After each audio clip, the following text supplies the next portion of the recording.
बिस्मिल्लाहिर्रहमानिर्रहीम। अस्सलाम वालेकुम। मेरा नाम डॉक्टर आसिफ यासीन है और आज मैं जिस टॉपिक पर बात करने जा रहा हूँ इसके हवाले से हर दूसरा जो फ़र्द है वो परेशान है।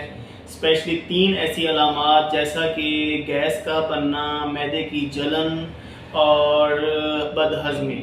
ये 3 ऐसे फैक्टर हैं जिससे हमारी कौम का हर दूसरा बंदा परेशान है।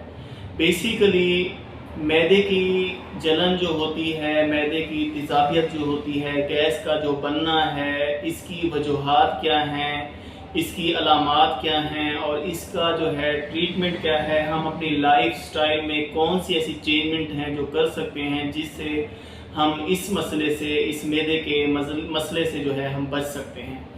अच्छा, इसमें जो है मैं सबसे पहले हाईलाइट करना चाहूँगा बेसिकली गैस का बनना, मैदे की तेज़ाबियत या बदहज़मी किन वजूहात की बिना पर होता है। आम तौर पर जितने भी हमारे पास केसेस रिपोर्ट होते हैं उनमें देखने में आता है कि उनमें 3 सबसे मेन फैक्टर्स होते हैं जिसकी वजह से मैदे की इस तरह की जो प्रॉब्लम्स हैं वो देखने में आती हैं। स्पेशली जो नंबर 1 है, सबसे पहले जिसको मैं हाईलाइट करना चाहूँगा वो हमारा जो लाइफस्टाइल है, हमारा खुद का लाइफस्टाइल, वो सबसे मेन कॉजेटिव एजेंट होता है हमारे मैदे की गैस, तेज़ाबियत और बदहज़मी का। जो हमारा लाइफस्टाइल होता है, जिस तरीके से हम अपनी लाइफ को गुजार रहे होते हैं, उसकी वजह से करके हमें मोस्ट ऑफ द टाइम जो होता है इस तरह के मसले जो हैं वो पेश आते हैं, फिर हमें डॉक्टर से कंसल्ट करना पड़ता है। दूसरी वजह जो हम आते हैं, दूसरा मेन फैक्टर जो आता है वो इन्फेक्शंस होती हैं, जैसे बैक्टीरियल इन्फेक्शन हो सकती हैं, एच पाइलोरी की होती हैं, मैदे की जो इन्फेक्शन होती है बेसिकली उसकी वजह से करके हमें मैदे की जलन, गैस, तेज़ाबियत और इस तरह के मसले मसाइल जो होते हैं वो दरपेश आ रहे होते हैं। और तीसरी जो वजह देखने में आई है मोस्ट ऑफ द टाइम वो सेल्फ मेडिकेशन होती है। बेसिकली क्या होता है कि बहुत सारे लोग जो हैं वो खुद से तजर्बे कर रहे होते हैं, जिस्म में दर्दें हैं या कोई भी मसला है तो पेन किलर लेना शुरू कर देते हैं और लॉन्ग टर्म जो है पेन किलर लेते हैं या कुछ ऐसी मेडिसिन्स लेते हैं जिससे क्या होता है फिर उनको मैदे की जलन होना, मैदे की गैस, तेज़ाबियत और इस तरह के जो मसले मसाइल हैं होना शुरू हो जाते हैं। तो सबसे पहले तो मैं आप लोग से यही रिक्वेस्ट करूंगा कि इस तरह के जो काम हैं, इस तरह के जो फैक्टर्स हैं उनसे काइंडली बचें ताकि आप लोगों को इस तरह का प्रॉब्लम मैदे का लेकर ना हो।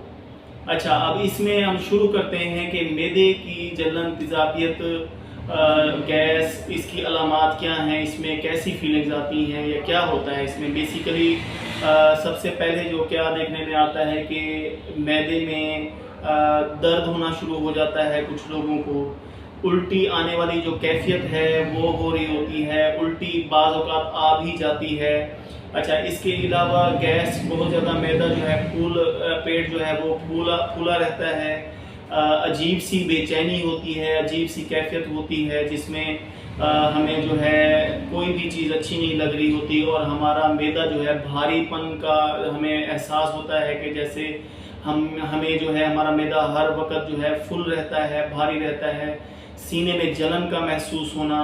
ये वो फैक्टर्स हैं जिसमें हमारे मैदे की जो ठीक तरह से मैदे को काम करना चाहिए उस तरह हमारा मैदा काम नहीं कर रहा होता।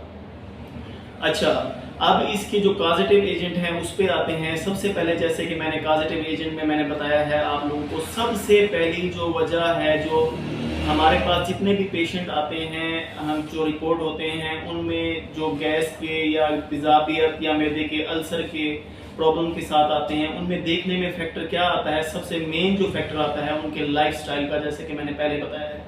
अब क्या होता है, हमारे जो फैक्टर होता है, हमारा लाइफस्टाइल होता है, वो बहुत ज़्यादा मैटर करता है और मोस्ट ऑफ द टाइम जितने भी पेशेंट आते हैं मैं उनको इस लाइफस्टाइल के रिगार्डिंगली जो है उन्हें बहुत ज़्यादा उनकी काउंसलिंग भी करता हूँ। बेसिकली क्या होता है, हम बहुत सारे देखने में आता है कि पेशेंट जो इस तरह के मसले के साथ रिपोर्ट हो रहे होते हैं वो क्या करते हैं, या तो वो फास्ट फूड ले रहे होते हैं, बहुत ज़्यादा जो ऑयली चीज़ें हैं, इस तरह की चीज़ें वो बहुत ज़्यादा यूज़ कर रहे होते हैं, जैसे यंग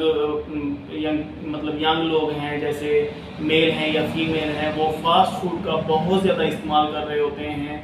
दूसरा देखने में आता है बहुत सारे जो जैसे एज के लिहाज से जैसे आता है फैक्टर, तो उसमें क्या होता है कि हम खाना खाने के बाद बैठ जाते हैं फ़ौरन, हमारा मैदा फुल होता है, हम एक्स्ट्रा जो है खा लेते हैं, ओवर ईटिंग कर लेते हैं।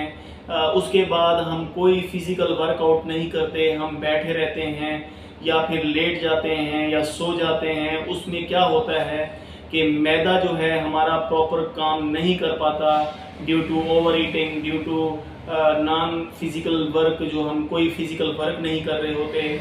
अच्छा, इसके अलावा क्या होता है, बहुत सारे लोगों में देखने में ये भी आता है कि वो जब सुबह सुबह उठते हैं, वो ये सबसे बताता जाऊँ कि ये सबसे बुरी हैबिट देखने में आई है कि हम जब सुबह सुबह उठते हैं हम नाश्ता नहीं करते हैं। हम ड्यू टू वर्कलोड की वजह से, हम ऑफिस हमने जाना होता है, हम जल्दी जल्दी में नाश्ता नहीं करते, जबकि जब हम सुबह उठते हैं तो हमारे मैदे में जो है तेज़ाबियत होती है, वो रात में जो खारिज होती है, और हम नाश्ता करें तो वो उसे डाइजेस्ट करता है और इस तरह का प्रॉब्लम। लेकिन हम जल्दी में क्या करते हैं, हम नाश्ता नहीं करते।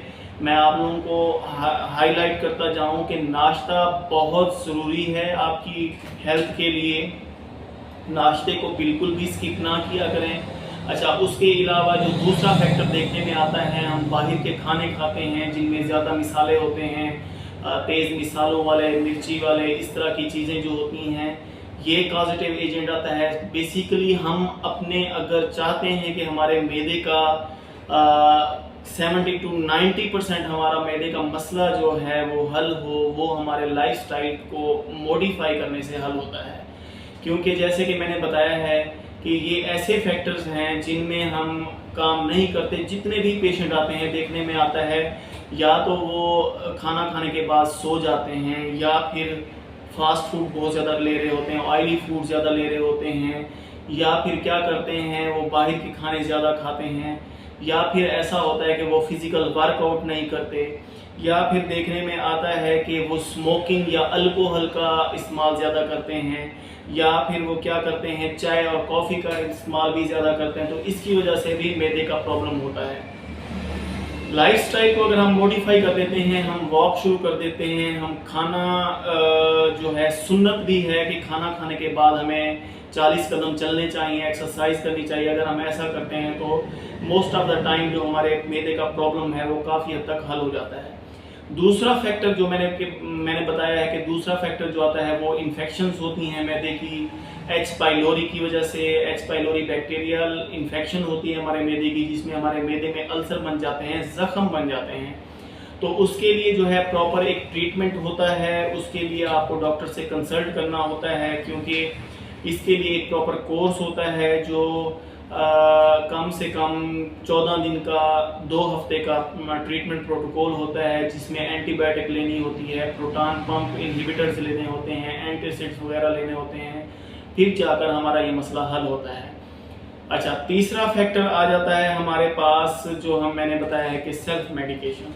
देखने में क्या आता है कि हमारे जो पाकिस्तान है, स्पेशली हमारे पाकिस्तान के लोग खुद से ही डॉक्टर बन जाते हैं और ख़ुद की सेल्फ मेडिकेशन करते हैं।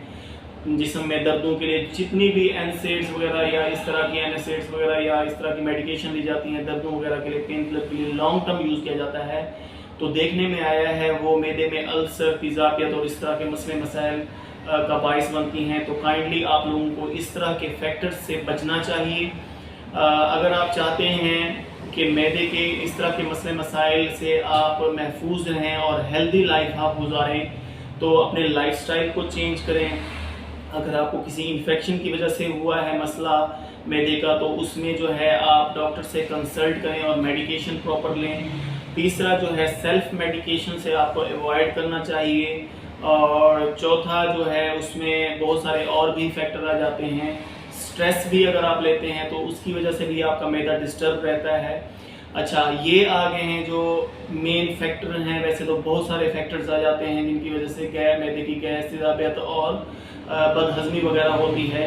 लेकिन अब ट्रीटमेंट की तरफ आते हैं। मैं सिंपल ट्रीटमेंट बताता हूँ आपको। अगर आपको मैदे में गैस, का बनना हो रहा है, बदहज़मी हो रही है, मैदे में तेज़ाबियत हो रही है, सीने में जलन हो रही है, और फौरी तौर पर अगर आप डॉक्टर से कंसल्ट नहीं कर सकते, आप दूर दराज के इलाके में हैं, तो आपको क्या लेना चाहिए जिससे आपको फौरी रिलीफ मिले। बाद में आप प्रॉपर डॉक्टर से मिलें। अगर आपका मसला ज़्यादा है, डॉक्टर से कंसल्ट करें और डॉक्टर प्रॉपर मेडिकेशन करें ताकि आपका मैदे का मसला जो है हल हो।